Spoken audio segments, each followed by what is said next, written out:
જો ધારા કેમ આવે જોજો તમે, ધારા આવે એટલે ઘણી બધી વાતો થઈ આપણે સત્સંગની. કબીર સાહેબની વાત કરી કે કૂતરાને પણ આત્મજ્ઞાન થઈ શકે છે, તો માણસને કેમ ન થાય? આમ તો મનુષ્ય જ પરમાત્મા પ્રાપ્તિનો અધિકારી છે, પણ કૂતરાનો કંઈક દાખલો દીધો જેથી કરીને માણસને સીધું ન કહેવાય, એને નો કહેવાય, કૂતરા દ્વારા એને સમજણ અપાય. માણસને સીધો કૂતરો કહી દે તકલીફ પડે. નો કહેવાય, સાચી વાત છે. બે જણા વાતો કરતા રોડના કાંઠે અને વાતો કરતા કરતા ત્યાંથી ગધેડો નીકળ્યો. ગધેડાએ પાકું પાટું ઠોક્યું. એ કે હા આપણે તો કાંઈ રીતે બતાવ્યું હોય નથી અને પાટું ઠોક્યું. એને કાંઈક કહે એને કાંઈક કહે પણ એને જે કહેવું છે એ તો છે. અરે અરે બોલો બોલો મારા બાપ. કબીરા કૂતે કી દોસ્તી દો બાજુ જંજાળ, રીજે તો મુંહ ચાટે, ખીજે તું પેર કાઢે. હા કારણ કે સંસારમાં બહુ જો હરખું પડી જાય તો સમજવાનો કૂતરો તમને જીભથી ચાટે છે. અવરું મડે પડવા તો એ બટકું પડે પગે, ભીંડી ખાય છે તો ભીંડી. હડકવાના ઇન્જેક્શન લેવા પડે. અરે એટલે કબીર સાહેબના વખતમાં તો કૂતરા આત્મજ્ઞાની થતા હતા, એના કરતાં પણ આ લોકો એક સ્ટેજ આગળ છે. હા અહીંના તમામ ઉંદેડા બ્રહ્મજ્ઞાની છે. કેટલાય પાંદડા મૂક્યા, હજી લગીમાં એક ઉંદેડો પાંદડામાં આવ્યો નથી. એને મુક્ત કરી દીધા. એના કરતાં આ લોકો એક સ્ટેપ આગળ છે. અરે અરે અને બીજા નંબરમાં મીરાબાઈ રોહિદાસ ચમાર પાસેથી ઉપદેશ લીધો તો મીરાબાઈને એમ થયું કે આ બાપુ પાસે કાંઈ છે નહીં, તો આ કેમ હલાવતા આવી છે, આને કંઈક દેવું જોઈએ. તો સોના મોરની પોટલી લઈને આવ્યા ને બાપુ તો એની નિજ મસ્તીમાં લઈને જૂનું નળિયાવાળું મકાન એ કે ઓલી ગંજી રહીને એમાં નાખી દે, ત્યાં મૂકી દે, પછી જરૂર પડશે તો ઉપયોગ કરશું. 2-3 વર્ષ પછી મીરાબાઈને એક ગુરુજીનું સ્મરણ થયું ને યાદી આવી તો કે હાલ ગુરુજીને જરાક દર્શન સત્સંગનો લાભ લઈ આવું. એને તેમ કે મોટો મહેલ થઈ ગયો છે એમ. આફ્રિકા કોલોનીમાં એક જ મકાન બની ગયું. આમ હતું ને હામે થયું, આમ હતું ને હામે થયું. આડું ફાટ્યું. હા એકલા જ બની ગયું કઈ છે. એને તેમ કે મોટો મહેલ બની ગયો છે, તો હાલ ગુરુજીના જરાક દર્શન સત્સંગનો લાભ લઈ આવું. તો મીરાબાઈ અહીંયા ગયા તો એની એ પોઝિશન કાંઈ ફેરફાર નંબરાય, એટલે હળિયું કાઢે કે ગુરુજી તમને હોનાની સોનામોરનું પોટકી આપી હતી ક્યાં? તો કે એ તે બેટા જ્યાં મૂકી ત્યાંની આવી છે, જોયું તો ત્યાંની હાથે. એના કરતાં આ લોકો એક સ્ટેપ આગળ, અટાણે કોઈ કાંઈ મૂકે તો તરત જ રાતોરાત જ મયુર બાપુ ફોન કરી જમણવાર કરી પૂછે તરત જ જમણવાર. કાંઈ રાખવાનું નહીં. અરે અરે એટલે હરિગુરુ સંતોની તો બધાની અલગ અલગ કક્ષા છે, એમાં ભક્તનો મહિમા ઘણો વિશેષ છે. જનની જણ તો ભક્ત જણ, કાં દાતા ને કાં સુરવીર. જો એ 3માં પહેલું વહેલું પગથિયું ભક્તનું આવે, કારણ કે ભક્ત છે ને એ શ્રેષ્ઠ છે. કારણ કે ધન હોય તો એ દાતારીની સમજણ આપવાવાળા પણ ભક્તો છે. ધન ઘણા લોકો પાસે છે, પણ ક્યાં એનો સદુપયોગ કરવો એની સમજણ પણ મહાપુરુષોના સત્સંગ વગર પ્રાપ્ત થતી નથી. સુરવીરી ઘણા લોકો પાસે છે, પણ સુરવીરીનો બીજાના કલ્યાણ માટે, નબળાનું રક્ષણ કરવા માટે સુરવીરતાનો ઉપયોગ કરવાનો છે. એ સમજણ પણ હરિગુરુ સંતો પાસેથી પ્રાપ્ત થાય છે. એટલે ભક્તનો મહિમા તો ભગવાને ખુદે પણ ગાયો છે. ભગત મેરે મુકટમણી મેં ભક્તન કો દાસ. આટલો બધો વિશેષ મહિમા ભગવાન કૃષ્ણએ ભક્તોનો ગાયો છે. ભક્તન કે પીછે પીછે જાઉં જहाँ जहाँ સંત સિધારે, औधव मोहे संत सदा अति प्यारे, જાકી મહિમા વેદ ઉચારે. એટલે ભક્તનો મહિમા ભગવાન કૃષ્ણએ પણ ગાયો છે ભગવાનનો તમે અપરાધ કરો તો ભગવાન તમને માફી આપી દે, પણ ભક્તનો જો અપરાધ કરો તો એનાથી સહન ન થાય, માફી ન આવે. જેવી રીતે સોનાની લંકા હતી, આખી લંકામાં એક વિભીષણ ભક્ત હતા ભગવાનના.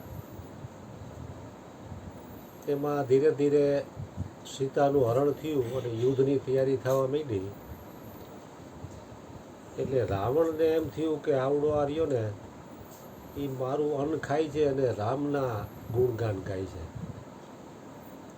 એટલે પાટું મારીને કાઢ્યો રાવણે, એનાથી મોટો ભાઈ હોવા છતાં. તોય વિભીષણે તો એને કીધું કે રામ ભજે હિત હોય તું મારા, તો એના કલ્યાણની વાત કરી અને લાત મારી. તો પણ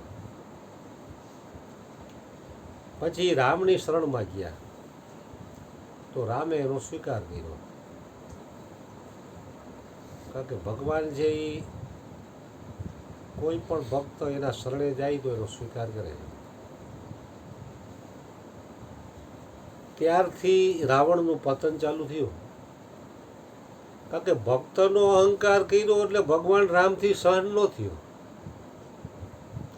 એક તો સીતાનું હરણ કર્યું અને માથે ભક્તને લાત મારીને કાઢ્યો અને ભક્તનો અપરાધ કર્યો. એટલે ભક્તનો અપરાધ છે એ ભગવાનથી સહન થતો નથી. જેવી રીતે મહાભારતનું યુદ્ધ થયું તો દુર્યોધન દ્રૌપદીની લાજ લૂંટવા માટે તૈયાર થયો. દ્રૌપદી છે એ શ્રી કૃષ્ણના અનન્ય ભક્ત છે, નહીતર કૃષ્ણ હજી કદાચ દુર્યોધનને માફી આપી દે. પણ શ્રી કૃષ્ણના અનન્ય ભક્ત એવા દ્રૌપદીને ઇજ્જત ઉપર હાથ નાખ્યો, એ એનાથી સહન ન થયો અને આખું મહાભારતનું યુદ્ધ થયું અને પાંડવોનો વિજય થયો અને કૌરવો નાશ પામ્યા. એટલે ભક્તનો મહિમા તો ઘણો ગાઈએ એટલો ઓછો છે. તમામ શાસ્ત્રોમાં ભજનવાણીમાં પણ ભક્તનો મહિમા વર્ણવવામાં આવ્યો છે, કારણ કે વર્ણવી શકાય નહીં એવો હોવા છતાં પણ એનું વર્ણન કર્યું છે મહાપુરુષોએ. ગંગા સતીએ પણ કીધું ને, ભક્તિ રે કરવી અને રાખ થઈને રહેવું, મેળવું અંતરનું અભિમાન. કારણ કે અભિમાન હશે એનાથી ભક્તિ નહીં થાય. લાયગા ને માયગાની બે હોય જેના મનમાં પાનબા, એનાથી ભક્તિ ન થાય. આપણને બધાને કાંઈ શરીરમાં તકલીફ હોય તો આપણે હુઈ જાય ગોદડા ઉઠીને. આને હાલતા દવાખાને જવું પડે તો 365 કલાક ભજન સત્સંગ ચાલુ હોય છે. ગુરુની કૃપા, ગુરુ કૃપા ही केवलम शिष्य से परम मंगलम. કારણ કે ગુરુની કૃપા વગર આ સિદ્ધિ પ્રાપ્ત થતી નથી. અગાઉ કોઈને થઈ નથી, અત્યારે પણ થતી નથી, તો ભવિષ્યમાં પણ થશે નહીં. એટલે ગુરુ કૃપાનો મહિમા જીભલડી શું ગાવે. પુનિત મહારાજે પણ ગુરુ કૃપાનો મહિમા વર્ણવ્યો છે. હરિભક્તો પીછાણવા કઠિન છે રે, એની રેણી જગત થકી ભિન્ન છે રે. બાહ્ય દ્રષ્ટિ દેખાય વિષય રાગની રે, એના અંતરે ખુમારી ભરી ત્યાગની રે. હરિભક્તો પીછાણવા કઠિન છે રે, ઉપર રાગી ભીતરમાં ભજન છે રે. એ તો ચીથડે બાંધેલું રતન છે રે. હરિભક્તો પીછાણવા કઠિન રહે પાસે છતાંય બધાય બાજીના છે રે. રહે પાસે છતાંય સૌ અંધ છે રે. એનો પોનિત પ્રભુથી સંબંધ છે રે. હરિભક્તો પીછાણવા કઠિન છે રે. હવે એનો ક્યાં જાય છે? હવે એનો હજી ગાય છે, હજી સત્સંગ કરે. હજી તો ગાય છે હજુ વાત. થોડું પૂરું 2-5 હા, અરે ખરો તો તમે બોલવું છે માતાજી કાંઈ બેટા હે બોલવું છે બેટા? સત્સંગ કરવું તારે કઈ? હોય? બોલવું હોય? ભજન ગાતા હોય તો ભજન ગાય. એટલે હરિભક્તો પીછાણવા કઠિન છે રે. પાસે હોય પણ માણસો આંધળા થઈ જાય એને ઓળખી નથી શકતા. જે મહાપુરુષો થઈ ગયા એને હતા ત્યારે એને કોઈ ઓળખી નથી શક્યું. કારણ કે એને ઓળખવા માટે પણ તમારી કાંઈક કમાઈ કે પુણ્યાઈ જોઈએ, નહીંતર એ ચીલા ચાલુ માણસો જ દેખાય આપણને. હા પછી વયા ગયા પછી પછતાવો થાય કે હારું હતા તો સારું હતું ત્યારે સત્સંગનો લાભ ન તમને લીધો. લાગે શેઠ તમે અહીંથી રાખો છો? હા મને અમે બાજુ બાજુ રહી છે, ઓળખતા જ ને હમીરભાઈને. આવા એ મહાપુરુષ હતા કે એને કીધેલી વાત છે. હરજીન બાપાએ શરીર છોડ્યું ત્યારે એ શેરીમાં એક બે હરિજન મારી પાસે બફનું માલ લેવા આવ્યા. બફનો માલ લેવા આવે. એટલે બાપાએ શરીર છોડ્યું એટલે હું પછી ગયો ત્યાં. તો મને કે તમે શેઠ અહીંયા? મને કે તમે હરિજન છો? મેં તો હું છું પટેલ પણ હું મૂળમાં હરિજન જ છું કીધું. હરીના જન્મ. મૂળમાં. હા મને કે તમે આયા એ કે ભાઈ તો આ બાપાને કીધું આ ભજન સત્સંગ તમે બાજુમાં રહ્યો છો તમે ઓળખી ન હોય ગયા. મને કે સાચી વાત છો એ કે બાપા એ રોજ ભજન સત્સંગ ને પૂનમના ભજન કરતા ને તો અમને એમ થાય આ માઇક બંધ કરે તો સારું, અમને હારા હુવા નથી દેતા. રઘુભાઈ કે આગળ ઝીંચક હાલશે સવારથી. રઘુભાઈ પછી એ જ અંદર પ્રવેશ સાથે ખબર પડી ગઈ ઓહો આ તો અડબોલ હીરો છે. એટલે હોય ત્યારે હરિગુરુ સંતોને ઓળખવામાં હારા હારા થાપ ખાઈ જાય છે. મને પોતાને પેલા હું શમશાને હનુમાન ચાલીસાના પાઠ કરતો ને ભાઈ આયા આવવા માંડ્યો. આસારામમાં હું દીક્ષા લીધેલી. તો મયુર બાપુ મને કહે તમને કંઈ તો મયુરે ચાદર નહોતી ઓઢેલી, ચા પાણી પાતા બધાય બેનું બધા હતા. મને કે તમને આસારામ બનાવી દે. મેં આસારામ એમ કેવી રીતે બનાવી દે? મને કે આ ગુરુનું જ્ઞાન એવું છે ને તમને આસારામ હું બધુંય તમને બનાવી દે. મેં તો સારું કહેવાય. એટલે આના એક વચન ઉપર મેં હરજીન બાપા પાસે ઉપદેશ લીધો, નહીં તો હું જાતો નહોતો અહીંયા પહેલાં. એટલે બે અહીંયા ચાર વાત કરી. અહીંયા સત્સંગમાં આવતા રોજ. અહીંયા હા. આવતો. બાપા હતા અહીંયાથી. આ બાપા હતા. સંસારમાંથી કેટલાય મરી ગયા જ્યોતિભાઈ આવ્યા હતા, જેવી છે. જ્યોત્સનાબેન બધાય હતા, હા. બા અને બધાય હતા. ત્યારે દેવતા ત્યારના છે હતા. કેટલા વર્ષ સંસારમાંથી થયા? કેટલાય મરી ગયા આવ્યા છે.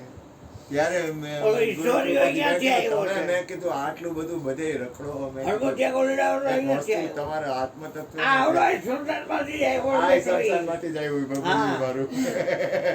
એ ભજન ગાતા ગાતા આવ્યું. માણસો કે માણેથી લાકડા પાછા લો લાકડા પાછા આવે.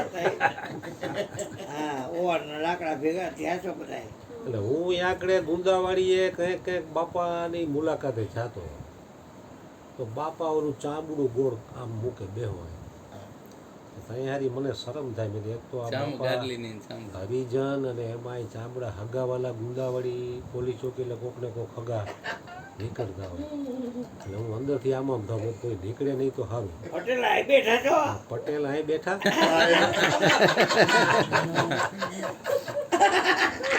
ઘરે આવી તો સોફામાં બેડીને અહીંયા ચામડામાં તે પટેલ બેઠા.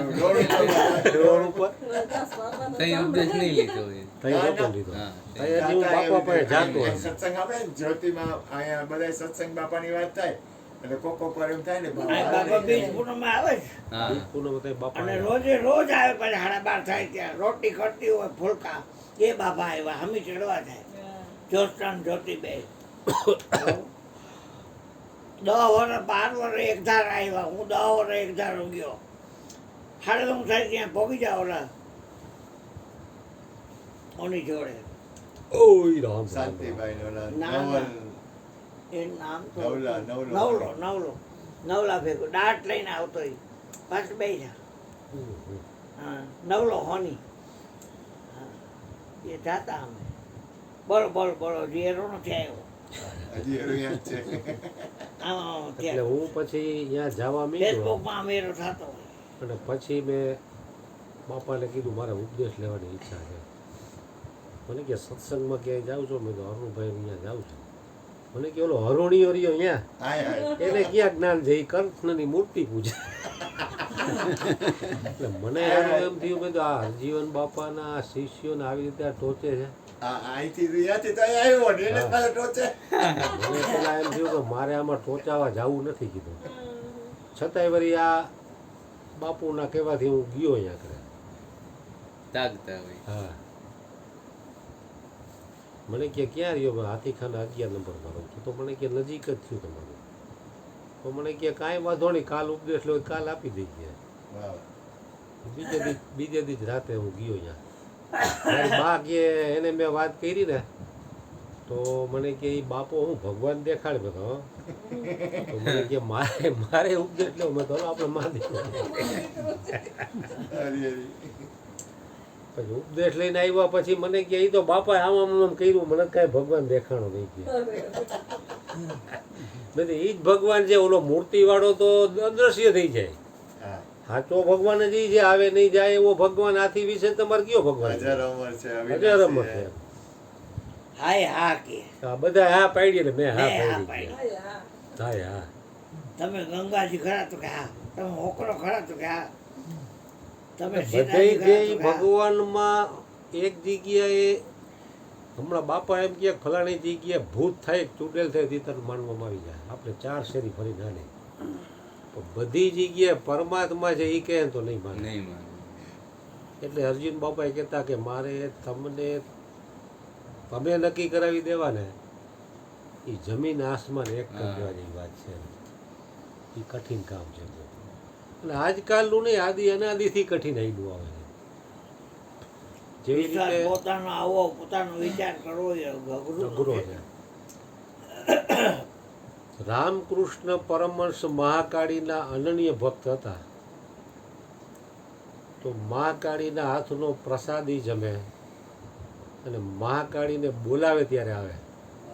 આટલી ઊંચી પરાકાષ્ઠા એની મહાકાળીની અનન્ય ભક્તિ પ્રીતિ.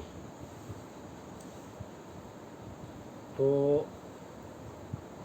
ધીરે ધીરે તો આ કોઈ મહાકાળીનું સ્વરૂપ બની ગયા. તુમ હી જાને તુમ હી હોઈ જાય. છતાં એક વખત એને એક મહાપુરુષનું દર્શન થયું ઓરડામાં કે તું એની પાસેથી જ્ઞાન લઈ લે. તો એને એમ થયું મેં બચપણથી વૃદ્ધાવસ્થા સુધી મહાકાળીની અનન્ય ભક્તિ કરી ને હવે મારે શું ઘટે? હા, તો કે મારે તોતાપુરી પાસેથી જ્ઞાન લેવું. તો આટલા વર્ષ મેં કાંઈ ધાઈ તો મારા પાણીમાં ગયા ને. તો રામકૃષ્ણ પરમહંસને અંદર પ્રેરણા થઈ કે તોતાપુરી ગુરુ તારા દ્વારે આવશે ને તું એની પાસેથી જ્ઞાન લઈ લે. તો મહાકાળીના ચરણોમાં માથા પછાડવા માંડ્યા, રુદન કરવા માંડ્યા કે માં આ જીવન મેં તારું ભજન કર્યું, ભક્તિ કરી, તે મને દર્શન દીધા, મારા હાથનો પ્રસાદ તું જમે છે અને હવે જાતિ જિંદગીએ મારે તોતાપુરી નામના ગુરુ પાસેથી આ જ્ઞાન લેવું. તો આની કંઈ જરૂર છે? તો મહાકાળી કે બેટા હું તને જ્યારે દર્શન આપું ત્યારે તને સંયોગનું જે સુખ થાય છે અને હું જ્યારે અંતર ધ્યાન થઈ જાઉં ત્યારે તને વિયોગનું જે દુઃખ થાય છે. પણ બેટા સંયોગ અને વિયોગ જેની સત્તાથી થાય છે એવું આત્માનું જ્ઞાન તને તોતાપુરી ગુરુ કરાવશે. હરી વાતો સ્વા બેટા. એ કે તારી મારા પ્રત્યેની અનન્ય ભક્તિના કારણે તોતાપુરી જેવા ગુરુ તારા દ્વારે સામેથી આવશે અને તને જ્ઞાન આપશે એમ. નહીતર આવા ગુરુ મળવા કઠિન. એક જ મેં પૂરું કર્યું. નહીતર આવા ગુરુ મળવા કઠિન. નહીતર તમારા અનંત જન્મોના તપ હોય તો એવા ગુરુનું દર્શન પણ તમને ન થાય. આ તો તારી ભક્તિ અનન્ય હોવાના કારણે તોતાપુરી ગુરુ તારા દ્વારે આવશે અને તને આત્માનું જેમ સેમ જ્ઞાન આપશે.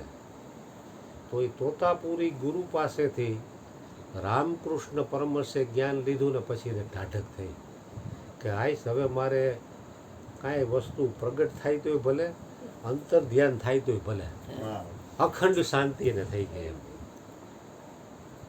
કારણ કે આ જ્ઞાન એવું બધો અભિષેક પોતા પર થાવ. બધો અભિષેક પોતા ઉપર હા. થતો. પેલા મહાકાળી ઉપર થતો. હા. પછી બધો અભિષેક ખબર પડી ગઈ કે આખા વિશ્વમાં હું જ છું, મારે છોડીને કાંઈ છે નહીં. વાહ વાહ વાહ આવું જ્ઞાન એને પ્રાપ્ત થઈ ગયું એમ. એટલે સદગુરુ મહારાજને આપણે અંતરથી પ્રાર્થના કરી કે તમે અમને જે જ્ઞાન આપ્યું છે અખંડ, એ જ્ઞાન અમારામાં રોમે રોમે રહે અને અમારા સંઘમાં જે કોઈ આવે એને પણ રોમે રોમમાં પ્રગટ થાય એવી કરુણા કૃપા કરો. હા, હવે અસીમ ભજન ગાય વાહ બાબુ ભજન